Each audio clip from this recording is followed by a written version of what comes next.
All right. Here we go. Good to have you all back. Just trying to get your attention again tonight. Mr. Raider is going to get back to one of the things that apparently y'all want to hear something about, and that happens to be about our extraterrestrial history. We're going to get to humanoids. Okay? Humanoids.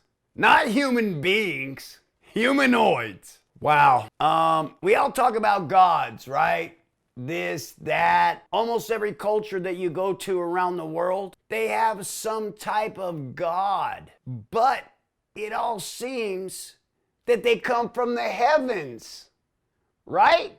Now, they all come on different types of vehicles, though, as they come to present themselves to what we know ourselves as humanoids. Just have to go there. I don't really believe we're human beings, really. We started as human beings, but now I believe we're humanoids. For the fact that all of a sudden, we go from Cro-Magnon man to a quantum leap and we're building effing pyramids. And we're building pyramids that the tolerances are so tight that damn, in this day and age, they couldn't build a pyramid with the tolerances that tight. Hell, ask those people in Vegas when they built that pyramid that they have out there. What the hell's the name of that place? The Luxor. When they built the damn Luxor, ask them how hard that was to build that, okay? That's almost a modern miracle. But hell, they were building those things all around the world. Think about it. Oh, and by the way, just from my experience of watching some of what I watch, the largest pyramids in the world are 606 feet by 606 feet by 606 feet by 606 feet. Is that some type of measurement from the ancient times, or is that just coincidence? And you can go 7,000 miles away from Egypt to South America and the same base on the largest ones. That's just coincidence? I don't believe so. Now, our largest pyramid in Egypt. Ironically, if you go to longitude and latitude, that thing is 0 north and 0 east. You look at it, you go, it is. Now it's a couple degrees off now because, of course, when that was first built, things have rotated, things have changed. But you go look at that. You can look it up on your phone. I promise you. Just go look to see the largest pyramid in Egypt, what the longitude and latitude is. And you tell me that in those days and age, they knew about longitude and latitude, really, when they built that, supposedly? And there's no help or no encounters from something else that is possibly more intelligent and larger than who we are? Come on now. We already talked about this last one. We talked about galaxies, right? We talked about star galaxies. We talked about spheres galaxies. Nah, people. There's something else out there larger than who we are. The Sumerians, all right? In terms of back in the day, if you look all this up and you go back into the ancient history, the Sumerians, apparently they were here for a little bit of time. But what they thought that humanoids were for being their slaves to mine gold. Now, I don't know what the hell they were doing with the gold at Samaria when they went back, right? But they damn straight weren't from here. But you think that they didn't alter some of our genetic being, some of our DNA? You can go back and look at some of this.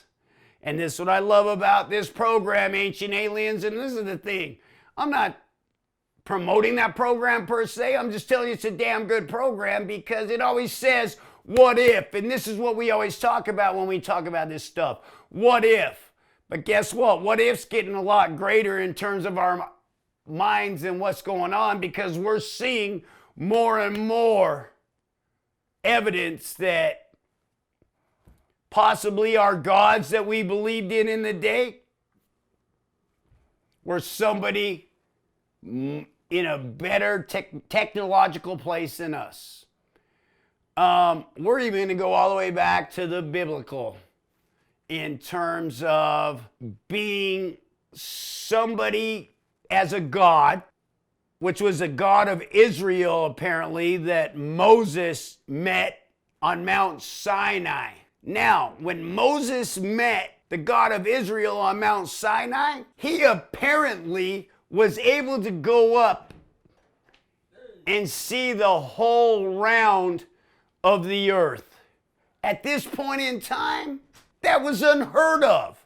Nobody at that point in time had seen the whole round of the earth, because we go back to Christopher Columbus days and they thought the damn earth was flat and he was going to fall off. Oh, but when he found, quote, quote, India, because he thought they were Indians when he first got here, but guess what? He found out it was the United States, but wait, they call it the United States of America because America, okay? His last name's America. Sorry, I don't remember his first name, but his last name's America. That's why they're called the Americas, because he was here before Christopher Columbus. I'm sorry. I digress. But this all comes back to our history of who we are. Now, ironically, though, Christopher Columbus, I'm going to bring this into the story. Christopher Columbus, on his way across the ocean blue in 1492, just so all you people that need some history, okay? He actually jots down in his ledgers, we can look it up on our phones again, that he saw lights coming out of the ocean. Colored lights of red, green, yellow, blue, and orange. In 1492, lights are coming out of the ocean, and he jots this down. My point being is, you think somebody wasn't already here before us? You think somebody hasn't been trying to manipulate where we're going in life? And we're humanoids. We're humanoids. But for Moses at his point in time, and it's in the Bible to say that I saw the whole of the round of the earth.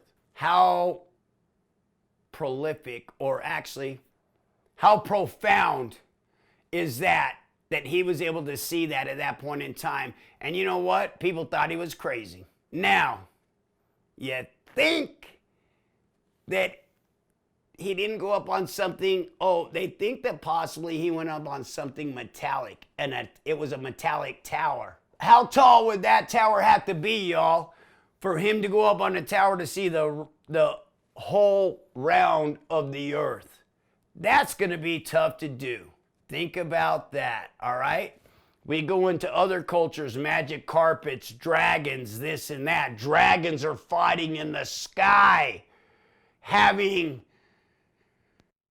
they didn't even know what they were, shooting fire out of their mouths. Think that wasn't lasers in that day? I'm going to skip forward. I'm going to do a quantum leap right now, getting to lasers. Our boy Tesla, okay? Because apparently he felt like he had been spoken to, and sometimes in dreams.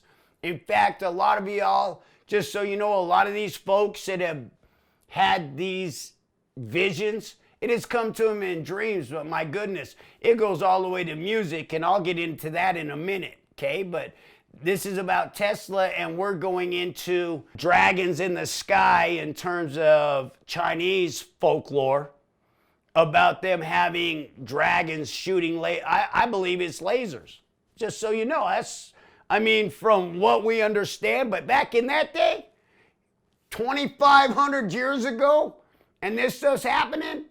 But also in the Chinese folklore, their people arrived in these little crafts, their god at that time, and then he would get up and teleport and go wherever, and everybody thought it was just how it was. And you can read this. Actually, this stuff you can look up on your phones again, and you can see it in their scriptures. The Chinese have been very diligent about their history, and this is what we talk about, but this all comes back to what we're talking about now. So, in other civilizations, you have other versions of lightning in the sky, battles in the sky of this. You even have this in the Mayan culture, okay? This all comes back to our boy Tesla. Tesla apparently invented in 1943. Tesla and Marconi. Who invented the radio, right? I mean, come on, that's been a battle for a minute. And I hope some of you kids look this up, and some of you people that are even not kids. Marconi and Tesla. There was a battle who really invented the radio. But guess where Tesla was on the cutting edge? He was so much further ahead because he said he had visions in his dreams from gods. All through the history, they say they were from gods, these visions and dreams.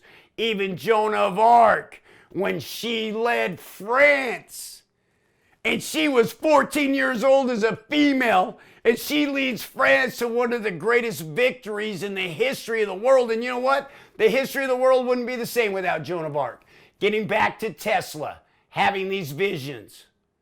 Apparently in 1943, he had a death ray, and y'all can look this up. He had invented a death ray that could kill 100,000 people with one shot.